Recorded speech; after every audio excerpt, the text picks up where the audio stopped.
So Nukite. Okay? I'm going to cause a riot now. Don't do that. You heard it first here. No. Well, alright, if you're going to do that, you better have strong fingers. You better be like a pretty well experienced builder or tradesman with really strong fingers that you can rely on that. We're going to do something that kind of looks like it. Okay? So we're not thinking so much. I mean, the technique is named as a, so Shihon Nukite means four-fingered spear hand. Right? I think we need to focus less on the four-fingered bit and focus more on the spear hand part of it. Okay? I think if we take it too literally and think of it as a spear, that it must drive inwards, and think of it more like it can actually be ricocheting, then it starts becoming, I keep saying plausible. It has to be plausible. So we could do a couple of, we were just talking about principle training, about how you can train martial arts from a starting point that might not necessarily be realistic, but the principle is the same. So it might be that we'll do an exercise from a bridge.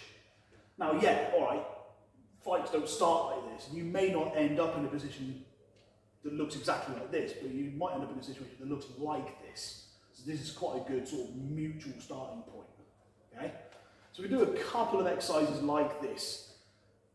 So it might be that if we were scrapping, if we were just trying to get a bunch of stuff in, you'll probably find you end up in some form of bridge position anyway. So this is a kind of a good starting point.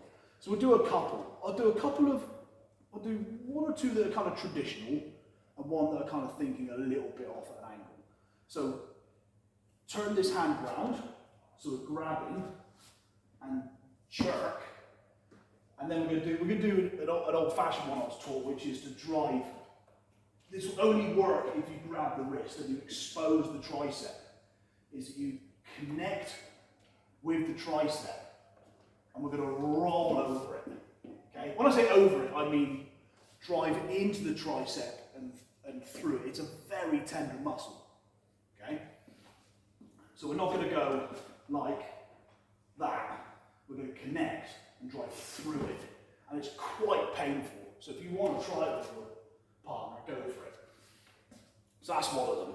So pull, must grab, expose, and also we have to grab anyway, otherwise that's not going to work. I'm just going to push and he's going to go away.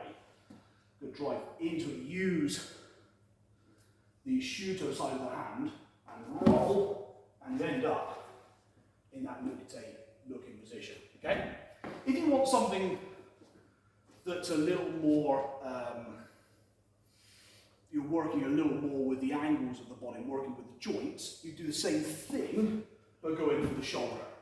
Okay? Now, the structure of the deltoid, or the shoulder muscle, is three heads of the shoulder, the anterior, lateral, posterior muscles of the shoulder. And what we're trying to get is behind the back of it. Now, if you've got defined enough shoulders, you'll probably find it anyway, where it's between the shoulder muscle and the scapula, and your hand should fit quite nicely behind it, and it will manipulate that shoulder joint. So we're going to do the same thing. So pull, and you see I'm trying to pull squat that way, whilst I go that way. That gets me right where I want. Okay, and then we're going to push on that shoulder. Now you can do it from here, or you can step through. Depends what your next thing is going to be. I can stay on the spot, so I can use this knee.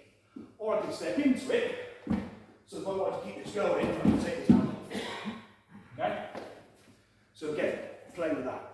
Then we've got another way of looking at it. If we'll keep it simple to start with, and do it from a clinch, which is to pull this hand back and manipulate that shoulder. Okay? So again with this, because we're working from the anterior deltoid, which there's quite a nice line between the chest and the shoulder, we're working from there. It's quite tender. I mean, you can do it on yourself, just sort of push in there. It's quite, feels kind of bruised. Okay? So we can work from that. If maybe Scott's kind of getting a bit close to me, I want to clear the distance, and push that away. Even if my hand slides, it doesn't matter, my hand's still close enough. And I can do whatever I want with that. I can push away and then come up with another plan. What I can also do is if I'm using the right tactics, do something to try and get myself to the outside and take the shoulder with me and use this as a throw. You wouldn't be able to do that from the starting point.